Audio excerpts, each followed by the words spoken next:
vocês começarem a estudar já, estou vendo que vocês estão com muita vontade de estudar esse livro, Profetas Menores, agora, né? Porque o Profeta Maior acabou. Vamos lá, então.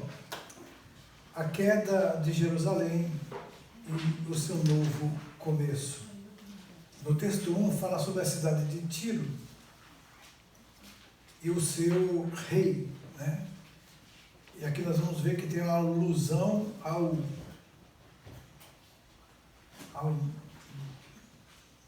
aquele anjo que caiu, né? Então, no capítulo 25 até o 32, nós temos muitas profecias contra as nações situadas ao redor de Israel. Essas profecias foram proferidas tendo como cenário de fundo o cerco e a queda de Jerusalém. As nações vizinhas riram da destruição de Jerusalém, procuraram tirar proveito da situação em seu próprio benefício, e a resposta a essa atitude leviana e mesquinha, Deus avisou-lhes que eles teriam o mesmo fim que sobreveio a Jerusalém. Essas profecias são tão notáveis e muitíssimo interessantes, mas devido à natureza limitada do nosso estudo, iremos estudar detalhadamente somente uma delas, concernente à cidade de Tiro, para servir como exemplo para as outras. Então vamos lá. Tiro, numa perspectiva histórica, Ezequiel 26 e 27. Nos tempos do Antigo Testamento, Tiro era o centro comercial do mundo antigo, localizada na costa do Mediterrâneo e cerca de 100 quilômetros ao norte de Israel. Esta cidade era conhecida por sua imensa riqueza e grande frota de navios. Esses navios percorriam os portos do mundo inteiro, estabelecendo colônias e retornando a Tiro abarrotado de cargas valiosas. Tiro em si foi construída tendo duas partes, uma na costa marítima e outra em uma ilha bem próxima da costa. Era cidade muito bem fortificada. Alguns afirmavam que ela era inexpugnável, porém Ezequiel previu e profetizou sua total destruição, sendo toda a sua população dispersa. O primeiro passo para a destruição de Tiro seria a invasão de Nabucodonosor, que conduziria o exército por suas ruas, matando muitos e destruindo colunas idolátricas. Eles tinham colunas, né, de idolatria, que eram de ouro e esmeralda, pertencentes ao templo. O que ele diz aí no versículo 27 e 11? Eis que eu trarei contra Tiro a Nabucodonosor, rei da Babilônia. Ao teu povo matará a espada e as tuas fortes colunas cairão por terra. Nabucodonosor veio exatamente como Ezequiel tinha previsto, né? E, entretanto, a metade da cidade que era localizada na ilha foi poupada pela fortificação natural, porque em volta havia o mar. 250 anos depois, a segunda parte da profecia foi cumprida, quando Alexandre o Grande atacou a cidade e rapidamente destruiu a porção que fora reconstruída em terra. Um grande número de cidadãos de classe mais elevada não morreu nessa batalha, conseguindo escapar com todos os seus bens para a ilha, né? Agora, como não possuía uma esquadra suficientemente forte para destruir a grande frota de Tiro, Alexandre transportou o entulho da cidade demolida para dentro da água e o pó das ruas varreu, né, e construiu um aterro ligando a terra à fortaleza da ilha. E o Ezequiel tinha previsto isso, né? Que eu varrerei o seu pó e farei dela uma pedra escalvada. Veja que trabalho, irmãos. O cara pegou as pedras da cidade, as rochas, as coisas, o lixo, e foi colocando na água, até que formou uma ponte, né, que deu para eles chegar na ilha. Deve ter sido anos fazendo isso, né? A parte final da profecia de Ezequiel declara: virás a ser um enxugadouro de redes e jamais serás edificada. Devido ao ataque de Alexandre, tudo que sobrou de Tiro foi seu alicerce de matéria rochosa. A terra onde demoliu a cidade não mais pôde ser cultivada e até o dia de hoje permanece praticamente deserta. Os poucos habitantes são pescadores que utilizam de tal camada rochosa para secar suas redes, exatamente como a profecia falava. Tiro. Agora, o 28 fala de uma perspectiva espiritual, né? O diabo usara Tiro, assim como Babilônia, para propagar os seus falsos ensinos ao mundo inteiro. Os navios de Tiro viajavam por todos os cantos do mundo antigo, propagando a perversa religião daquela cidade, e até Israel foi afetado. O reino do norte chegou a ser dominado por Jezabel, que era filha de um sacerdote de Tiro. Jezabel chegou a contaminar também Judá, porque uma das filhas dela casou com o rei de Judá e levou a idolatria para lá. Note que à medida que descreve a atitude de orgulho e rebelião peculiares dessa cidade, Ezequiel tem em vista também a verdadeira fonte de poder que domina a cidade e seus líderes. Os primeiros 4 versículos do capítulo 28 refere-se ao príncipe de Tiro, que fora o verdadeiro monarca do povo, que orgulhou-se a ponto de pensar que era igual a Deus. Então Ezequiel revela o poder que motivava esse príncipe, o poder de Satanás, o qual é mencionado aqui como o rei de Tiro. Ezequiel não se refere aqui a um rei terrestre, porque a descrição que ele faz é de um ser sobrenatural, declarado como sendo o sinete da perfeição, cheio de sabedoria e beleza, que habita no Éden, não confundir com o Éden de Adão e Eva, no Éden de Deus, jardim de Deus, também chamado o Monte Santo de Deus, onde as ruas são pavimentadas de pedras. A descrição mais notável desse ser prende-se ao seu nome. Ele é chamado o querubim da guarda ungido. Sendo os querubins os anjos mais próximos do trono de Deus, este ser deve ter sido, por algum tempo, uma posição muito elevada na hierarquia celestial. Deus permitiu que a fidelidade desse querubim fosse provada, mas devido ao seu orgulho, ele falou: se achou iniquidade em ti. Em resumo, foi expulso do céu e lançado por terra. O que ele diz aí? Pelo que te lançarei. Fora do monte de Deus, lancei-te por terra. A descrição de Ezequiel sobre o relacionamento entre esse ser sobrenatural e o príncipe de Tiro antecipa o futuro relacionamento de Satanás e o anticristo. Através da história, Satanás tem delegado poder, autoridade a monarcas perversos com a intenção de contrariar os planos de Deus. Essa longa lista de monarcas ou príncipes chegará a um final juntamente com o tirano dos tiranos, que é o anticristo. 10, 1, 2, 3, 4 e 5. C. Muito bem.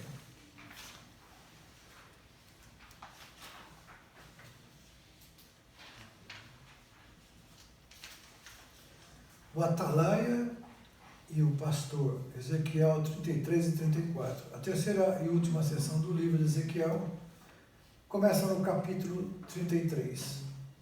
Até aqui, as profecias de Ezequiel trataram da queda de Jerusalém, da derrota das nações ao redor. Na sessão final, as mensagens tornam-se otimistas, assegurando a restauração da nação, da cidade de Jerusalém e do templo. É uma mudança dessa natureza semelhante à do livro que pode ser vista no ministério de Isaías, como está registrado lá em Isaías 40, que também mudou a forma de ele trazer as mensagens. Essa sessão final está dividida em 2 partes. Na primeira, nós temos as profecias dos eventos que precederão a restauração final de Israel com a vinda do verdadeiro pastor, o retorno de Israel e a batalha de Magog. A segunda parte refere-se aos eventos que ocorrerão no milênio, como, por exemplo, a reconstrução do templo. O Atalaia, no capítulo 33, Ezequiel afirma que um mensageiro chegou de Jerusalém, trazendo a notícia de que da queda da cidade. O profeta não se surpreendeu com essa notícia, pois Deus já o havia alertado sobre esse fato em uma visão. Na mesma revelação, Deus lhe deu uma segunda comissão, removendo todas as restrições já pronunciadas. Deus ordenou-lhe agora a pregar uma nova mensagem de esperança. Deus lembrou a Ezequiel que ele ainda continuava sendo atalaia para admoestar o seu povo acerca dos seus pecados, conscientizando-o de que sua responsabilidade e consequências caso falhasse nessa missão. Então Deus esclarece ao profeta que o povo passaria repentinamente a ter um interesse espiritual renovado pelos assuntos espirituais, conscientes dos seus pecados. Seu pecado viria ao profeta perguntando: como, pois, viveremos? Lembra da mensagem lá atrás? Por que vocês vão morrer? Lembra? Por que vocês morreram? Por que vocês não obedecem? Então, Ezequiel foi instruído a dar ao povo uma resposta da parte de Deus em 5 partes. Primeira, ele diz: eu vivo. Depois, não tenho prazer na morte do ímpio. Não tenho prazer na morte do ímpio. Terceiro, quero que o ímpio se desvie do caminho e viva. O quarto, volte, deixe os maus caminhos. E quinto, porque a vez de morrer, no caso. Por quê? Deus está falando. Exatamente como Deus havia declarado da noite para o dia, Ezequiel tornou-se um profeta popular. Suas predições concernentes à queda de Jerusalém se cumpriram, o que o elevou a uma nova posição em que todos os respeitavam e o procuravam. Multidões se aglomeravam regularmente em sua casa para ouvir a palavra de Deus. Porém, o trabalho de Ezequiel continuou difícil. Conforme for avisado por Deus, em vez de resistência à sua mensagem, agora ele teria que enfrentar a indiferença e a apatia espiritual do povo. Deus o instruiu a ocupar o seu tempo, ensinando o povo a ser praticante da palavra e não somente ouvinte. E Tiago 1, 22, 25 fala o quê? Vamos ler? Desculpa, não é Ezequiel 33, 31. Aqui manda comparar. Eles vêm a ti como o povo costuma vir, e se assentam diante de ti como meu povo, e ouvem as tuas palavras, mas não as põem por obra, pois com a boca professam muito amor, mas o coração só ambiciona lucro. Irmãos, esse é muito perigoso, né? Não tem um ditado dizendo que quem vê cara não vê coração, né? Deus conhece o coração. O pastor, Ezequiel 34, depois de receber uma segunda comissão de Deus, o primeiro vaticínio profético de Ezequiel, da grande expressão, foi a vinda do grande filho de Davi, que seria o pastor ideal para o povo de Deus. Nos dias de Ezequiel, os líderes espirituais de Israel eram pastores mercenários e não pastores verdadeiros do rebanho de Deus. Este fato é claramente demonstrado nas seguintes partes. Que, primeiro, que eles não tinham amor verdadeiro pelo rebanho. Depois, aproveitam da sua posição para conseguir lucros financeiros. Você está falando de agora ou não? É daquela época, né? Terceiro, não socorreram as ovelhas fracas, nem procuraram as perdidas. Quarto, como resultado do seu descuido, as ovelhas de Israel se espalharam por todos os lados, tornando-se pasto para feras do campo. Então, quando a pessoa pensa só em lucro, ele só quer agradar, só quer elogiar, só quer levantar a autoestima da igreja. O povo fica feliz, começa a encher, começa a vir mais gente. E aí, então, ele não ensinando a palavra, o povo acaba se perecendo, né? E perecendo, o povo fica na igreja, mas está perdido. Então, perdidos dentro da igreja, né?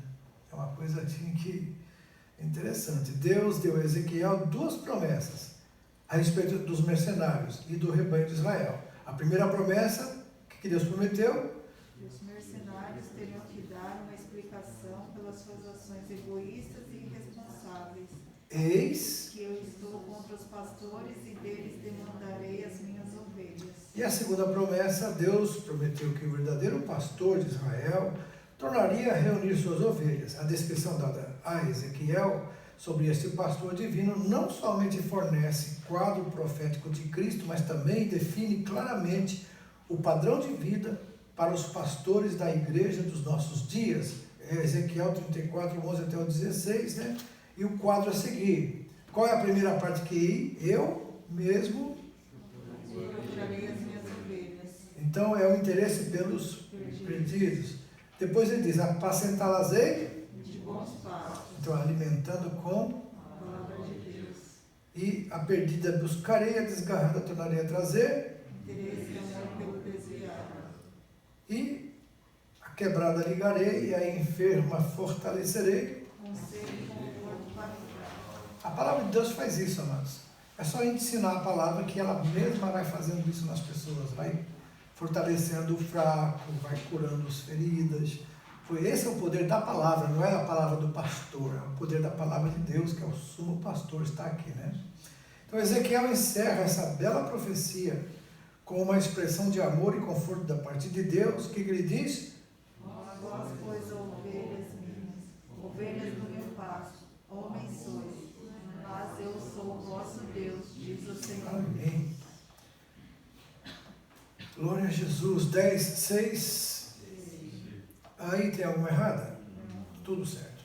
Novo coração e também nova vida. Logo após a destruição de Jerusalém, Edom quis anexar as terras que no passado pertenciam a Judá e a Israel. E naturalmente isso foi causa de grande preocupação entre os cativos, que sabiam da impossibilidade de retornarem à terra prometida se suas próprias terras fossem tomadas. Então Ezequiel confortou o povo com profecias e palavras de esperança e citou que Edom não somente seria destruída, mas também eventualmente o povo de Israel seria reunido de novo em sua própria terra como uma só nação, o que já ocorreu. Mais adiante, a nação desfrutará numa época de plena restauração nacional, segundo os profetas. Então, a primeira parte já se cumpriu em dia 14 de maio de 1948. As nações estão voltando, agora estão descobrindo as tribos perdidas, né? As 10 tribos estão achando, já acharam na Índia uma tribo das 10 de Israel que se perdeu. E tem um grupo em Jerusalém que está fazendo uma pesquisa e procurando no mundo onde estão trazendo de volta para Israel. Isso aí é o cumprimento da profecia. Um coração novo, Ezequiel 36, é muito importante notar que além da sua volta à terra de Israel, o que o povo ia fazer? Buscar ao Senhor nos últimos dias. Ezequiel descreve a restauração nacional como um período em que o povo adquire novo coração. Uma frase usada com frequência pelo profeta. Ezequiel aqui 36, 35 a 27, desenvolve o assunto de maneira completa. Vamos lá, o perdão. O que ele diz? Então aspergirei água pura sobre vós, e ficareis purificados de todas as vossas imundícias, e de todos os vossos ídolos vos purificarei. E a restauração? Dar-vos-ei coração novo, e porei dentro de vós espírito novo. Tirarei de vós o coração de pedra, e vos darei coração de carne. E aí Deus vai fazer o que com a cooperação? Porei dentro de vós o meu espírito, e farei que andeis nos meus estatutos, guardeis os meus juízos e os observeis. Então, nessa mensagem, Jesus falou para Nicodemos, né, a respeito de como entrar no reino de Deus, nascer de novo, ser nova criatura. Em verdade vos digo que se alguém... Não nascer de novo, não pode ver o reino de Deus. Aí agora vem o 37, de 1 a 14, que é o vale de ossos secos. Então, Deus, nesse capítulo, deu a Ezequiel uma visão da ressurreição dos ossos, que se ilustra a verdadeira restauração de Israel. Então, aqui mostra esses vales de ossos secos, uma Israel morto espiritualmente, né? E no advento dessa visão, foi perguntado a Ezequiel, filho do homem, acaso poderão reviver esses ossos? O profeta então confessou que não sabia, e o Senhor então dá uma ordem, profetiza a esses ossos e diz, ossos secos, ouvi a palavra do Senhor. Ezequiel então obedeceu, o milagre aconteceu, os ossos se movimentaram, né, e se juntaram uns aos outros, formando um grande ruído, um mar de esqueleto, né? Ao juntar os ossos representa o quê? O retorno dos judeus à terra de Israel, já presenciando parte desse milagre em 1948, que é a criação do Estado de Israel. E o cumprimento da profecia não está completo, por quê? Os ossos, apesar de já terem sido juntados, formando um corpo, ainda estão espiritualmente. Lembra que eu falei para vocês? Eu comentei isso aqui terça-feira, né? Eu não lembro. Terça-feira eu comentei sobre isso. O pleno cumprimento ocorrerá quando o quê? A nação se voltar novamente para Deus, recebendo a nova vida em Cristo. Quando vai ser isso? No final da grande tribulação. Quando estiverem cercados, o anticristo cercando Jerusalém, para acabar de destruir, tá? Aí eles veem Jesus descendo do céu. E aí eles reconhecem que Jesus é o Messias que eles rejeitaram. E aí a nação vai reviver, né? Então, vamos lá, estamos esperando esse cumprimento, a segunda parte dessa profecia, né? Isso vai acontecer. E nós cremos no final da grande tribulação. Um sermão sobre 2 pedaços de madeira, né?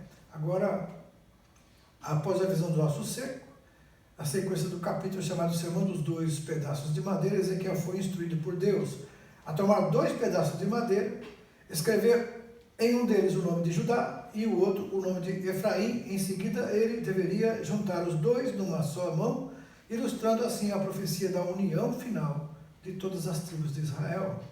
O aluno deve lembrar que muito tempo antes do tempo de Ezequiel, Efraim e mais 9 tribos do norte se rebelaram e se separaram, formando um reino conhecido como Israel, ou Reino do Norte.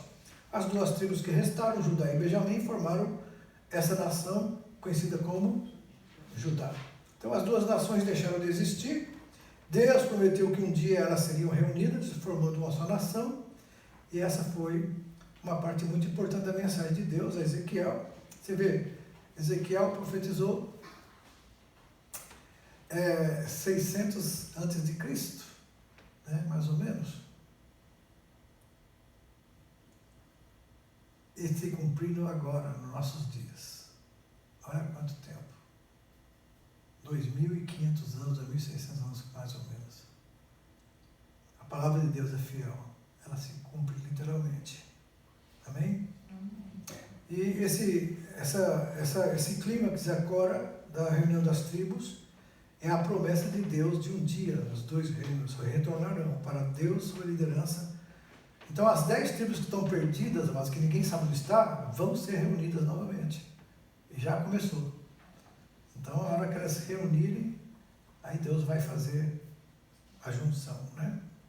O que diz aqui? O meu servo Davi reinará sobre eles, um só pastor. 10, 12, 13, 14, 15, 16. Gog e Magog. Agora, capítulo 38 e 39 de Ezequiel é profético. Ocorrerá nos últimos dias, após os judeus retornarem à sua terra. Então, a qualquer momento isso pode acontecer.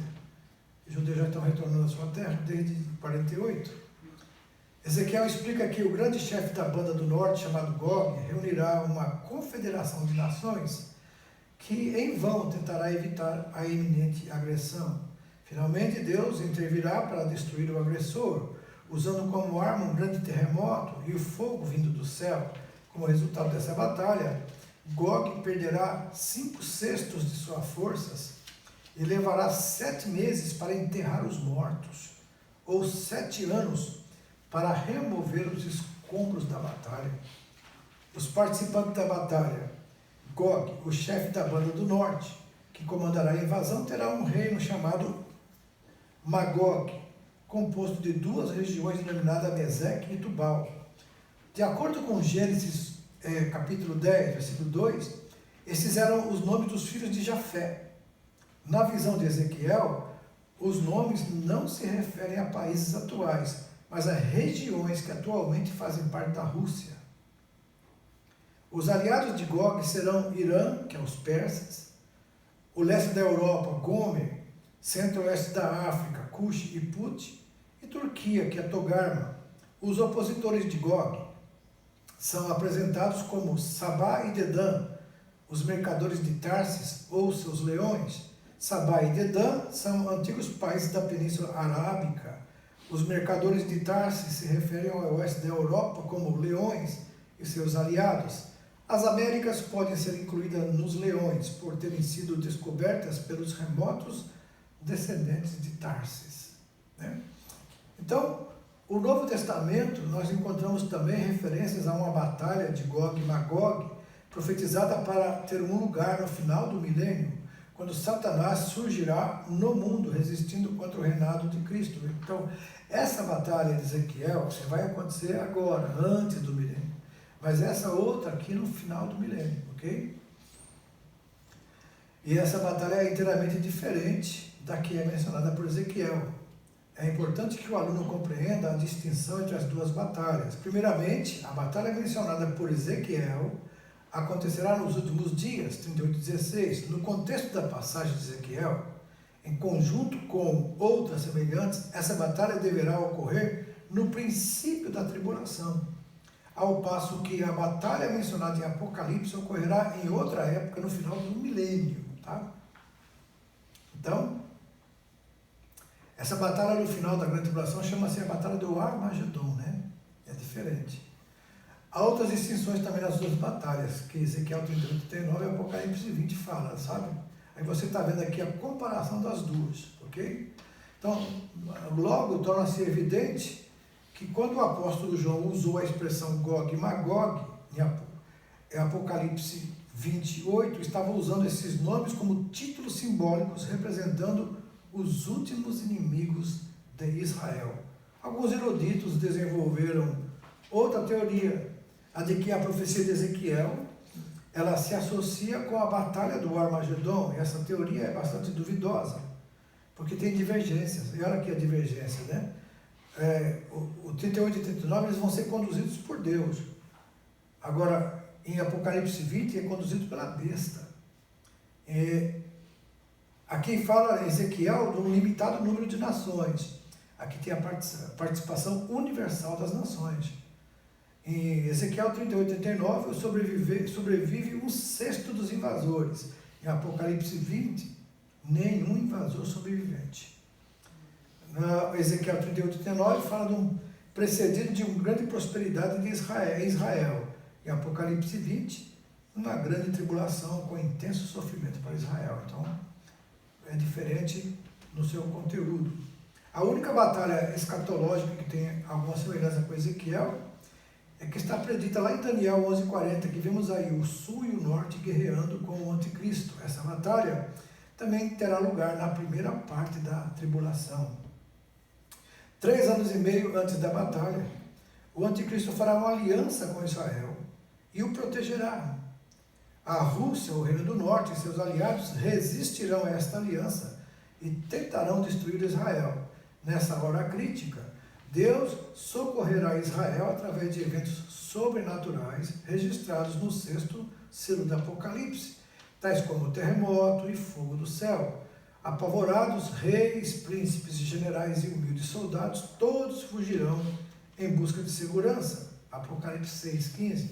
Como resultado, o anticristo se tornará ditador absoluto do mundo. O propósito seria natural, então, perguntar por que Deus viria a socorrer o anticristo nessa batalha? Para a compreensão dessa pergunta, primeiramente lembremos de que até mesmo o anticristo faz parte do plano geral de Deus.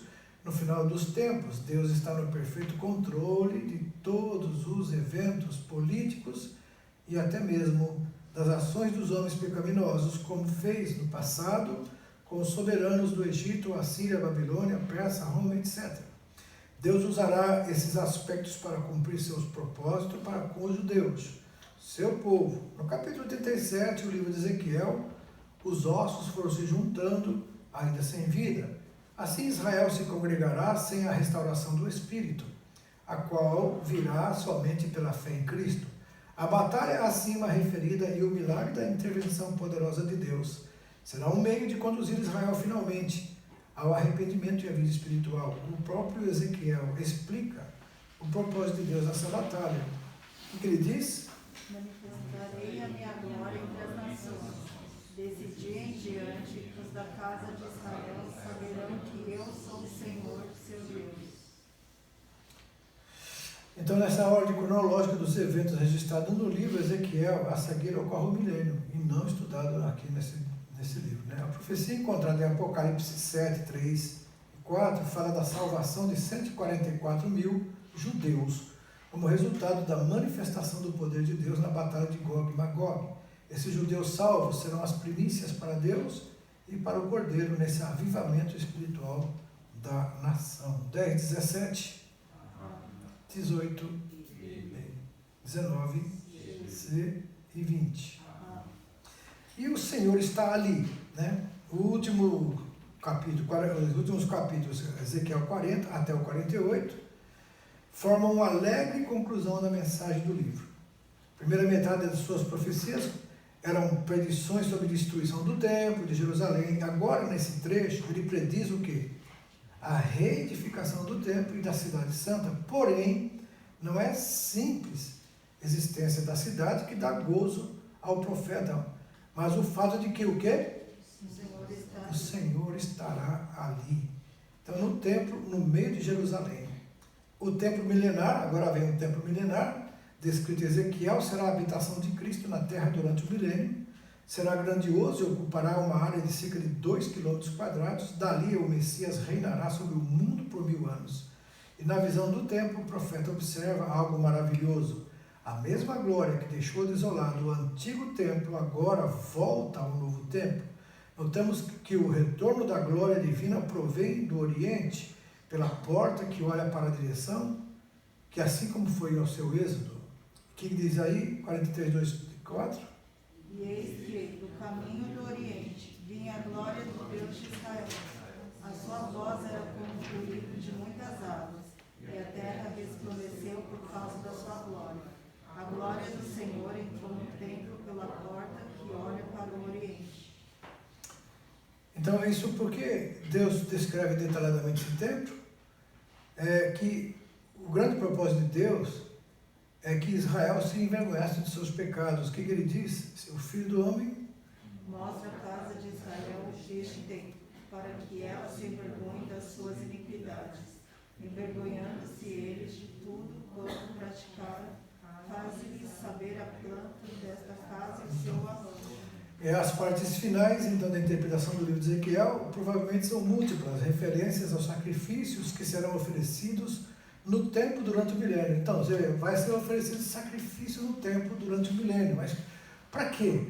Que os sacrifícios eram feitos antigamente para cobrir pecados, né? E Deus aboliu isso através de Jesus, que foi o sacrifício perfeito. Bom, se Cristo cumpriu todos os sacrifícios quando morreu crucificado, qual a razão então para essa repetição? Duas respostas dadas como possíveis casos. A primeira, qualquer, que essas referências são simbólicas, representando sacrifícios espirituais. Quem sabe Ezequiel teria falado esse aspecto porque era a única forma de louvor que ele conhecia?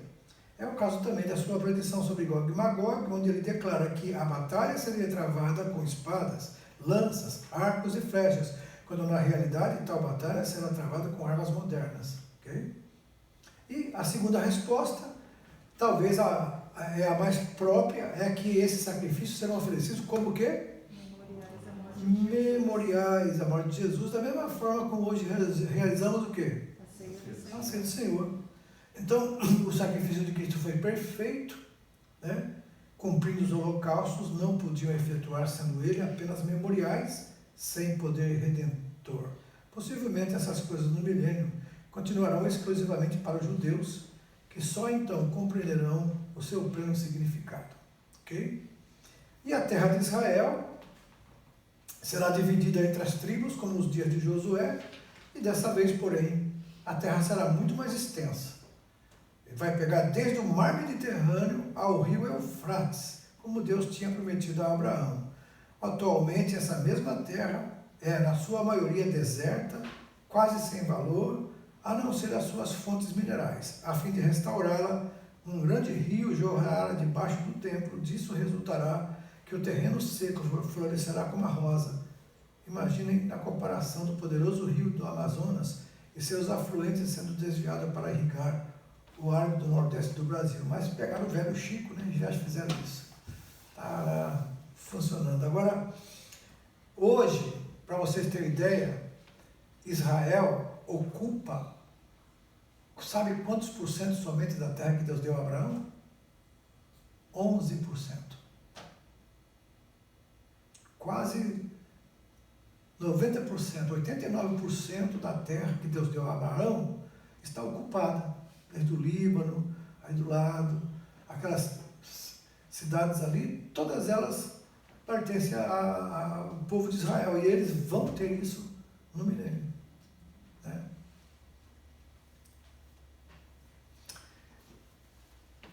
Bom, esclarecimentos aqui. A Jerusalém milenar não deve ser confundida com a Nova Jerusalém, do Apocalipse 21. Ainda que haja semelhança entre as duas, como os nomes das duas portas, o rio da vida, a diferença são evidentes. Jerusalém do Apocalipse não aparece até depois do milênio e o juízo final. E nela não se acha templo ou mar. A cidade de Ezequiel contém um templo e o mar que beira a terra. Além disso, a Jerusalém desse profeta do Antigo Testamento é pequena em comparação com a descrita por o apóstolo no Novo Testamento. E, obviamente, João inclui algumas das figuras de Ezequiel, mas a Jerusalém de que ele trata é a celestial e não a nova cidade com o mesmo nome a ser estabelecida na terra durante o milênio. Um ponto de interesse é a referência do profeta ao príncipe nos seus últimos capítulos. Este líder não é Cristo, ele oferece sacrifícios pelo pecado e é advertido para não abusar da sua posição para tomar a terra dos outros. Provavelmente trata-se de alguém da linhagem davídica que, de certo modo, será proeminência nos encargos do governo mundial. E o Senhor está ali. Ezequiel encerra o seu livro com uma descrição sobre Jerusalém durante o milênio. No último versículo do livro, o profeta dá um novo título à cidade, Yahvé Shammah. Isso é Jeová Shammah, que é Deus presente está, ou Deus está ali, né? Jeová Shammah, Samá. Alguns falam Shammah, outros falam Samá, né? Jeová é o nome pessoal do Senhor que os distingue dos outros deuses. Literalmente significa eu sou. Shammah, está vendo aqui, ó, aqui já aparece Shammah e não Samá. Significa ali. Juntando essas duas palavras, o Senhor está ali, ou eu estou ali, né? Jeová, Shammah. E no louvorzinho que a gente canta é Jeová, Shammah, Jeová, Shammah, meu Senhor. Não, Deus presente está, né? Deus presente está. Ok. O título também lembra o tema central do livro, que é a glória de Deus, ok? Então, na verdade, o pecado de Israel fez com que Deus abandonasse o templo, mas Deus não abandonaria seu povo totalmente, porque com grande esforço ele os trouxe ao arrependimento, podendo assim restaurar seu pecado, e seus pecados destruíram, retornaram ao ambiente da sua glória. A nação desviada serve de exemplo como Deus lida com os desviados de seus caminhos. Cada crente é um templo do Espírito Santo. Se o pecado entrar nesse templo, a glória de Deus o abandonará. O resultado desse abandono é a destruição de tudo que Deus construiu nessa vida. Deus ainda ama esse povo desviado, tem planos para ele e quer conduzi-lo ao arrependimento. Se o desviado se arrepender, Deus promete fazer o quê? Reconstruir o que o pecado destruiu e a sua vida. Oh, glória a Deus, aleluia. Deus assim faça. 10, 21, 22, 23 e 24 e 25. E agora a revisão aí desse livro, vocês pegaram a folha que o missionário deu? Porque essa revisão aqui tem nada a ver com o livro. Foi um erro, eu já comuniquei o ETAD, eles já agradeceram e prometeram que vão fazer a revisão. Vamos lá então. 10, 26, 27, 28 e 29 e 30. Amém. Glória a Deus por isso. Presbítero Anderson, vem aqui na frente, nós vamos fazer a oração por você. Né? Abençoando, porque você terminou mais uma etapa na sua vida, concluiu. Em breve terá o certificado. Vem aqui à frente. Aqui. Vamos orar por ele. Vamos orar por ele, irmão? Vamos ficar em pé. Ele está concluindo mais uma etapa, né? Agora vai continuar fazendo outros. Pai querido e santo, nós queremos te agradecer pela vida do teu servo, que nesses anos, Pai, sentado, cansado muitas vezes, como muitos dos teus servos e servas aqui, vem até esse ambiente para aprender a tua palavra, e aqui hoje ele conclui, Senhor, com alegria no coração, sabendo que isso servirá para ele como ferramentas que ele vai usar na propagação do teu reino, do Evangelho. Usa a vida dele e continua usando poderosamente para a glória do teu nome. Nós oramos e agradecemos. Amém. Parabéns, meus queridos. Deus abençoe. Tudo? Pai. Agora, Pai querido, abençoa os teus servos que vão fazer esse teste. Abençoa cada um, dá sabedoria, ilumina pelo teu Espírito Santo. E te agradecemos por tudo que o Senhor tem feito por nós, no nome de Jesus. Amém. Glória a Deus.